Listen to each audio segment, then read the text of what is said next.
നെയ്യാറ്റിങ്കരെ ഗോപൻ സ്വാമിയുടെ കല്ലറ പൊളിച്ചു കഴിഞ്ഞു.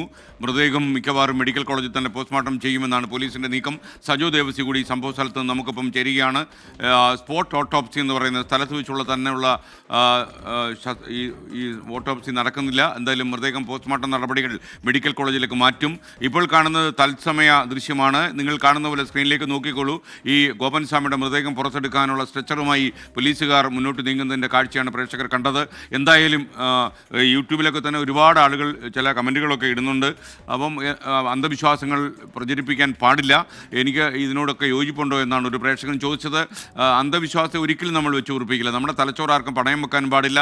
തലച്ചോർ തലനാരിഴയ്ക്ക് കീറി പരിശോധിച്ച് നമ്മൾ ഓരോ കാര്യത്തെയും വിലയിരുത്തണം. ശാസ്ത്രബോധം നമ്മുടെ ഉള്ളിൽ ഉണ്ടാകണം. സയൻറ്റിഫിക് ടെമ്പർ നമ്മൾ വിട്ടുകളിക്കാൻ പാടില്ല എന്ന് തന്നെയാണ് എൻ്റെ സുചിന്തിതമായ അഭിപ്രായം. നമുക്കൊപ്പം സജോ ദേവസ്യ കൂടി ചേരുകയാണ്. സജോ, ഏറ്റവും അവസാനം എന്താണ് അപ്ഡേറ്റ് ഗോപൻ സ്വാമിയുടെ മൃതദേഹം പുറത്തെടുത്തതിന് ശേഷം പറയൂ.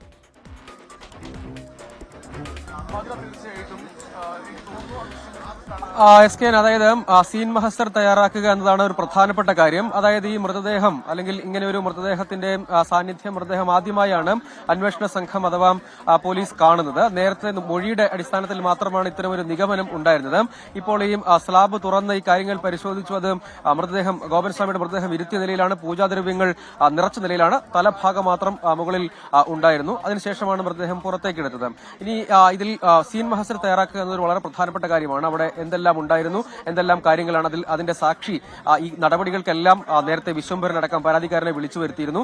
അതുകൊണ്ട് ആ സീനിലെ സാക്ഷി ഉണ്ടാവണം. എന്തെല്ലാം കാര്യങ്ങളാണ് അവിടെ ചെയ്തത്, എന്താണ് കണ്ടത് എന്നത് ഉണ്ടാകണം. അങ്ങനെ വിശദമായ ഒരു സീൻ മഹസർ തയ്യാറാക്കേണ്ടത് ഇനിയിപ്പോൾ ഈ കേസ് തുടർന്ന് അങ്ങോട്ടേക്കുള്ള പരിശോധന. ഏറ്റവും പ്രധാനപ്പെട്ട കാര്യം, ജീവനോടുകൂടി തന്നെയാണോ ഈ കല്ലറയിൽ അല്ലെങ്കിൽ സ്ലാബിൽ ഗോപൻ സ്വാമിയെ ഇരുത്തിയത്.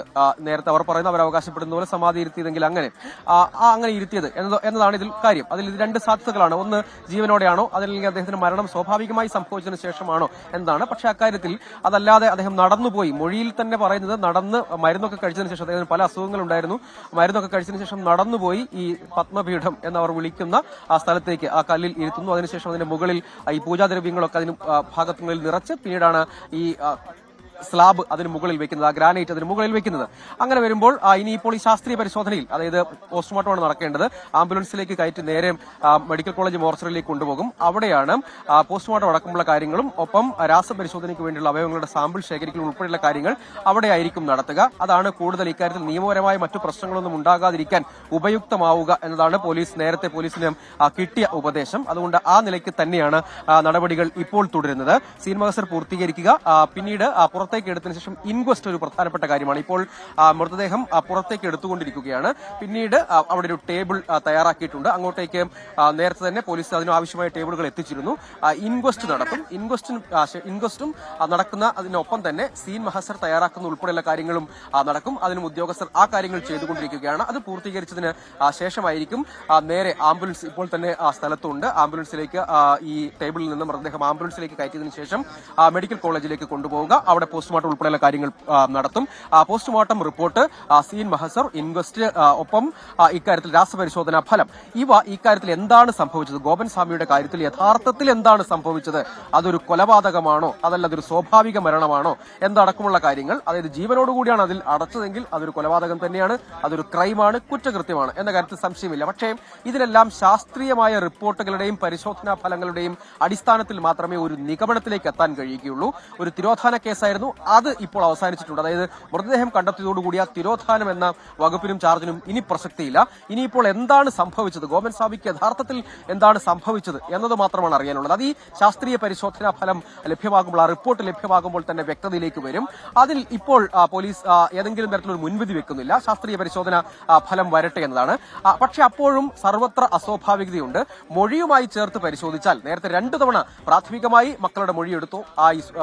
ഗോപൻ സ്വാമിയുടെ ഭാര്യ സുലോചനയുടെയും മക്കളായ രാജസേനന്റെയും സനന്ദന്റെയും മൊഴിയും സമീപവാസികളുടെ മൊഴിയും നേരത്തെ രേഖപ്പെടുത്തിയതാണ്. പിന്നീട് മക്കളെയും വീണ്ടും നെയ്യാറ്റിൻകര പോലീസ് സ്റ്റേഷനിലേക്ക് വിളിച്ചു വരുത്തി വിശദമായ മൊഴിയും രേഖപ്പെടുത്തിയതാണ്. അതായത് അവർ അതിൽ പറഞ്ഞിരുന്നത് ഇങ്ങനെ നേരത്തെ തന്നെ പിതാവ് സമാധിയാകണമെന്ന് ആവശ്യപ്പെട്ടതാണ്. അദ്ദേഹം ആത്മീയതയിലേക്ക് തിരിഞ്ഞതാണ്. അതിന്റെ ഭാഗമായാണ് ക്ഷേത്രം നിർമ്മിച്ചത്. ശിവപ്രതിഷ്ഠ അവിടെയുണ്ട്. അങ്ങനെ അദ്ദേഹം ഗോപൻ സ്വാമി എന്ന് അറിയപ്പെട്ടു. പിന്നീട് അദ്ദേഹത്തിന് തന്നെ സമാധിയാകണം എന്ന കാര്യം അദ്ദേഹത്തിന് അറിയാം. അദ്ദേഹം അദ്ദേഹം മറ്റൊരു സ്ഥലത്ത് പോയി ഒരു ഒറ്റമുറി ആശ്രമം നടത്തിയിരുന്നു. പിന്നീട് അദ്ദേഹം തിരികെ ഇങ്ങോട്ട് വന്നതാണ്. അദ്ദേഹത്തിന്റെ ആഗ്രഹപ്രകാരം സമാധി ഇരുത്തുകയായിരുന്നു. അതിന്റെ കർമ്മങ്ങളൊക്കെ പിതാവ് പറഞ്ഞു കൊടുത്തതാണ് എന്നാണ് മകൻ പറഞ്ഞൊരു കാര്യം. വീടിനോട് ചേർന്നാണ് ക്ഷേത്രം. വീടിനോട് ചേർന്ന് ക്ഷേത്രത്തോടും ഒക്കെ ചേർന്ന് വീട്ടിൽ നിന്ന് ഒരു 50 മീറ്റർ അകലെയാണ് ഈ സമാധി മണ്ഡപം എന്ന് വിളിക്കപ്പെടുന്ന ഈ കല്ലറ അഥവാ സ്ലാബ് ഒരുക്കിയത്.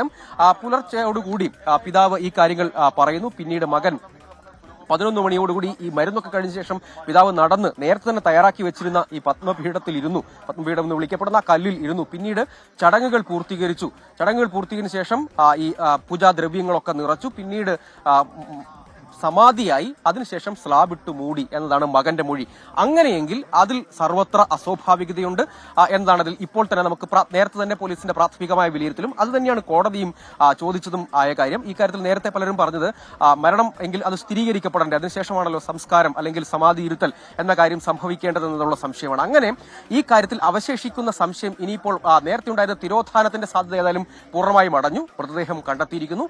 ഇനിയിപ്പോൾ ആകെ ഇക്കാര്യത്തിൽ ശാസ്ത്രീയ പരിശോധനാ ഫലം വരുമ്പോൾ ഇത് കൊലപാതകമാണോ, അങ്ങനെ അടയ്ക്കുമ്പോൾ സ്ലാബിട്ട് മൂടുമ്പോൾ പൂജാദ്രവ്യങ്ങളൊക്കെ നിറച്ച് പിന്നീട് സ്ലാബിട്ട് മൂടിയ ഘട്ടത്തിലും അദ്ദേഹത്തിന് ജീവൻ ഉണ്ടായിരുന്നു. എങ്ങനെയാണ് മരണം സംഭവിച്ചത് അത് പോസ്റ്റ്മോർട്ടം റിപ്പോർട്ടിൽ വ്യക്തമാകും. മരണ കാരണം എന്താണ് എന്നത് സംബന്ധിച്ച് കൃത്യമായ വ്യക്തത വരും. അത് ശ്വാസം മുട്ടിയാണോ അല്ലെങ്കിൽ മറ്റെന്തെങ്കിലും ആണോ എന്നടക്കമുള്ള കാര്യങ്ങളിൽ ഈ ശാസ്ത്രീയ പരിശോധനാ ഫലത്തിൽ തന്നെ വ്യക്തത വരും.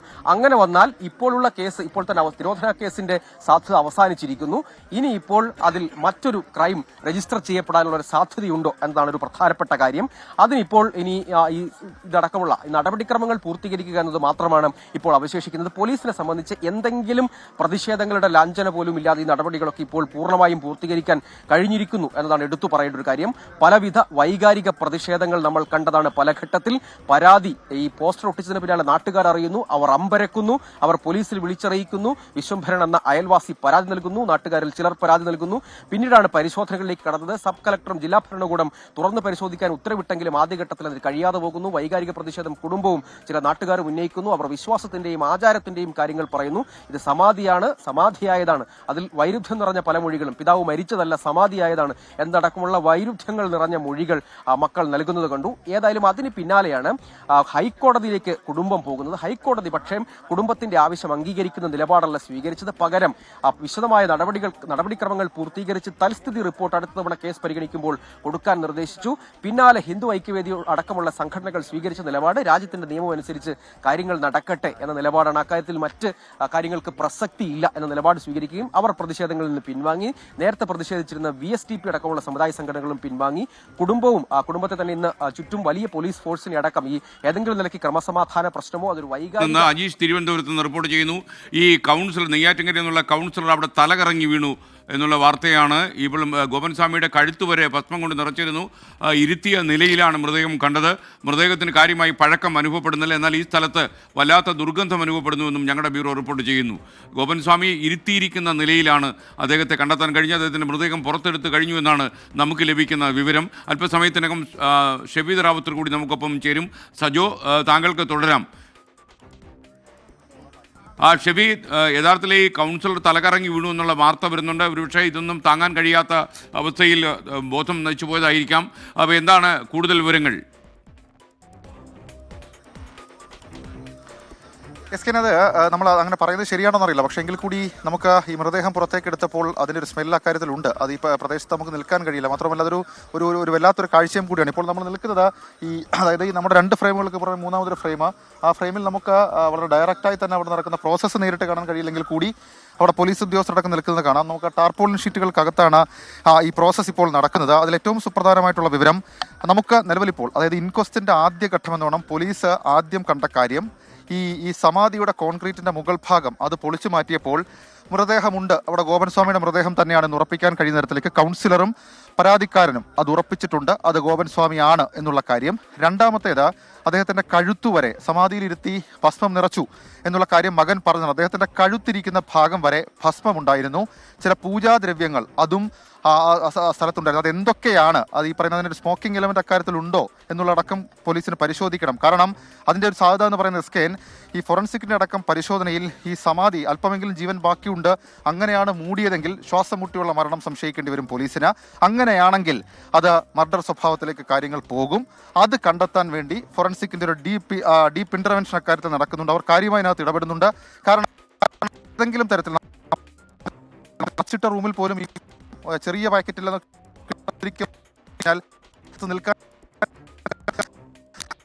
രീതിയിൽ ഇത്രയും ക്ലോസ്ഡ് ആയിട്ടുള്ളൊരു സിസ്റ്റത്തിൽ അങ്ങനെ ഇതിനകം സജു ദേവസ് കൂടി നമുക്കൊപ്പം ചേരും. പ്രിയപ്പെട്ട പ്രേക്ഷകർക്ക് അറിയുന്ന പോലെ നെയ്യാറ്റിങ്കര ഗോപൻ സ്വാമിയുടെ മൃതദേഹം പുറത്തെടുത്തു കഴിഞ്ഞു. ഏറെ വിവാദങ്ങൾക്കൊടുവിൽ പോലീസ് കനത്ത ബന്ദോബസ്തിലാണ് മൃതദേഹം പുറത്തെടുത്തിരിക്കുന്നത്.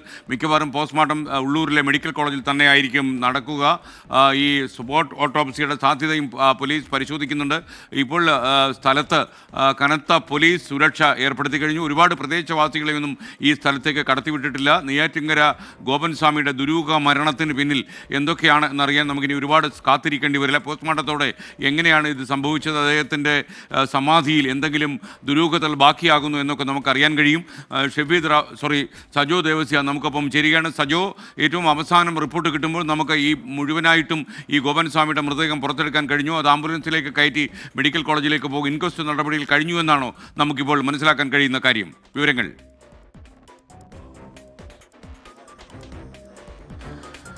SKN ഏറ്റവും പ്രധാനപ്പെട്ട ഒന്ന് രണ്ട് കാര്യങ്ങളുണ്ട്. അതായത് ഒന്ന്, രണ്ട് സാധ്യതകളും സാധാരണഗതിയിൽ ഒരു സ്ഥലത്തെ സാഹചര്യങ്ങൾക്കനുസരിച്ചാണ് പോലീസ് നിർണ്ണയിക്കുക. അതായത് ഇപ്പോൾ നേരത്തെ പോലീസ് ഉദ്യോഗസ്ഥരടക്കം നമ്മളോട് പങ്കുവച്ച വിവരം, സ്ഥലത്ത് തന്നെ വെച്ച് പോസ്റ്റ്മോർട്ടം അടക്കമുള്ള കാര്യങ്ങളിലേക്ക് പോകണമോ എന്ന കാര്യത്തിൽ തീരുമാനമെടുക്കേണ്ടത് ഫോറൻസിക് സർജനാണ്. അവർ ഇക്കാര്യത്തിൽ ഇവിടെ തന്നെ വെച്ച് കാര്യങ്ങൾ നടത്തണമോ, പരിശോധന പൂർത്തീകരിക്കണമോ, അതെല്ലാം മെഡിക്കൽ കോളേജ് മോർച്ചറിയിലേക്ക് മാറ്റി തുടർന്ന് വിശദമായ പരിശോധനയിലേക്ക് പോകണമോ എന്ന കാര്യത്തിൽ ഫോറൻസിക് സംഘത്തിന്റെ ഭാഗം സർജൻ നൽകുന്ന നിർദ്ദേശപ്രകാരമായിരിക്കും അന്തിമ തീരുമാനം എടുക്കുക എന്നതാണ് പറയുന്നത്, പോലീസ് അറിയിക്കുന്നത്. മറ്റൊന്ന്, സീൻ മഹസർ തയ്യാറാക്കുന്നതും ഇൻക്വസ്റ്റും ഉൾപ്പെടെയുള്ള നടപടികളിലേക്ക് ഇതിനകം പോലീസ് കടന്നിട്ടുണ്ട്. പൂർണ്ണമായും പീഠം എന്നത് പൊളിച്ചിട്ടുണ്ട്. മൃതദേഹം, അതായത് പൂജാദ്രവ്യങ്ങൾ, ഭസ്മം അടക്കമുള്ള കഴുത്തുവരെ നിറച്ച നിലയിലാണ് ഇതിനകത്ത്, അതായത് ഈ കല്ലറയ്ക്കകത്ത്, ഈ സ്ലാബിനകത്ത് ഉണ്ടായിരുന്നത്. അത് കൃത്യമായി ഓരോന്നും ചിത്രങ്ങൾ പകർത്തുകയും സീൻ മഹസർ അത്രയും വിശദമായി തയ്യാറാക്കുകയും വേണം. മറ്റൊന്ന്, ഗോപൻ സ്വാമിയുടെ മൃതദേഹം തന്നെയാണ് എന്ന വിലയിരുത്തൽ ഇപ്പോൾ തന്നെ സാക്ഷിമൊഴികളുടെയും മറ്റും അടിസ്ഥാനത്തിൽ ഉണ്ട് എങ്കിൽ പോലും ശാസ്ത്രീയമായി ഇതൊരു ഇത്രയും പ്രധാനപ്പെട്ട പ്രമാദമായ ഒരു കേസായതുകൊണ്ട് തന്നെ അതിലും ശാസ്ത്രീയ പരിശോധന വേണം. അത് കേവലമായ സാക്ഷിമൊഴികളെ മാത്രം ആശ്രയിച്ച് കോടതിയിൽ അങ്ങനെ റിപ്പോർട്ട് സമർപ്പിക്കാൻ കഴിയില്ല. അതുകൊണ്ട് DNA സാമ്പിളിന്റെ പരിശോധനയടക്കം ഉണ്ടാകും. അതായത് ഗോപൻ സ്വാമി തന്നെയാണെന്ന് സ്ഥിരീകരിക്കാൻ കഴിയും വിധം ബന്ധുക്കളുടെ ആരുടെയെങ്കിലും സാമ്പിൾ എടുക്കുകയും മൃതദേഹത്തിൽ നിന്നും ശേഖരിക്കുന്ന സാമ്പിളും താരതമ്യ പഠനം നടത്തി DNA പരിശോധനയുടെ സ്ഥിരീകരിക്കുക എന്നതാണ്. അങ്ങനെ ഈ കാര്യത്തിൽ ധാരാളം ശാസ്ത്രീയ പരിശോധനകളിലേക്ക് പോകേണ്ടതുണ്ട്. ഒന്ന്, സ്വാഭാവികമായി മരിച്ചതിന് ശേഷം അവർ സമാധി ഇരുത്തിയെന്ന് അവകാശപ്പെട്ടതാണെങ്കിലോ എന്നൊരു ചോദ്യമുണ്ട്. അതും പോലീസ് വിശദമായി പരിശോധിക്കും. അതായത് അദ്ദേഹത്തിന് പ്രായാധിക്യമുണ്ട്, അല്ലെങ്കിൽ അദ്ദേഹത്തിന് ആരോഗ്യ പ്രശ്നങ്ങൾ ഉണ്ടായിരുന്നു, പലവിധ അദ്ദേഹത്തിന് ഇൻസുലിൻ എടുക്കുന്നുണ്ടായിരുന്നു, പ്രഷറും പ്രമേഹവും അടക്കമുള്ള പ്രശ്നങ്ങളുണ്ട്, മറ്റ് അദ്ദേഹത്തിന്റെ പ്രായത്തിന്റേതായ വാർദ്ധക്യ സഹജമായ അസുഖങ്ങളും ഉണ്ടായിരുന്നു. അങ്ങനെ സ്വാഭാവികമായി മരിച്ചതിന് ശേഷം അടക്കിയതാണെങ്കിലോ എന്നതൊരു ചോദ്യമാണ്, അതൊരു സാധ്യതയാണ്. നമുക്കും അതിനെ തള്ളിക്കളയാൻ കഴിയുകയില്ല. കാരണം എന്തെങ്കിലും മുൻവിധി ഇക്കാര്യത്തിൽ ആർക്കും ഉണ്ടാവേണ്ടതില്ല. അങ്ങനെയെങ്കിൽ അങ്ങനെയാണോ, അതിനുശേഷം അവർ ഇങ്ങനെ നിർവഹിച്ചതിന് ശേഷം സമാധി എന്ന് അവകാശപ്പെട്ടതാണോ എന്നതൊരു ചോദ്യമാണ്. പക്ഷെ അവരുടെ മൊഴിയിൽ അങ്ങനെയല്ല നടന്നുപോയിരുന്നു. അതിനുശേഷം സമാധി ചടങ്ങുകൾ പൂർത്തീകരിച്ച് ഇങ്ങനെ സ്ലാബ് വെച്ച് അടച്ചതാണ്, സമാധിയായതാണെന്ന് അവർ മൊഴിയിൽ പറയുന്നത്. ആ മൊഴി കണക്കിലെടുക്കുകയാണെങ്കിൽ അതിലൊരു ക്രൈം സാധ്യതയുണ്ട്, അതിൽ ഒരു കുറ്റകൃത്യത്തിന്റെ സാധ്യതയുണ്ട്, ഒരു കൊലപാതകത്തിന്റെ സാധ്യതയുണ്ട് എന്നതാണ്.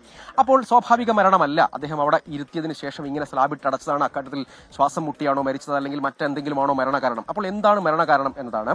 അതിനിപ്പോൾ പോസ്റ്റ്മോർട്ടം റിപ്പോർട്ട്, ആന്തരിക അവയവങ്ങളുടെ ശാസ്ത്രീയ പരിശോധനാ ഫലം എന്നിവയിൽ നിന്ന്, പോസ്റ്റ്മോർട്ടം റിപ്പോർട്ടിൽ നിന്ന് തന്നെ പ്രാഥമികമായി അത് ലഭ്യമാകും. മറ്റൊന്ന്, രാസപരിശോധനാ ഫലം കൂടി ഉണ്ടെങ്കിൽ, കെമിക്കൽ അനാലിസിസ് റിപ്പോർട്ട് കൂടി ലഭ്യമായാൽ അതിൽ നിന്നും കാര്യങ്ങൾ വ്യക്തമാകുമെന്നതാണ്.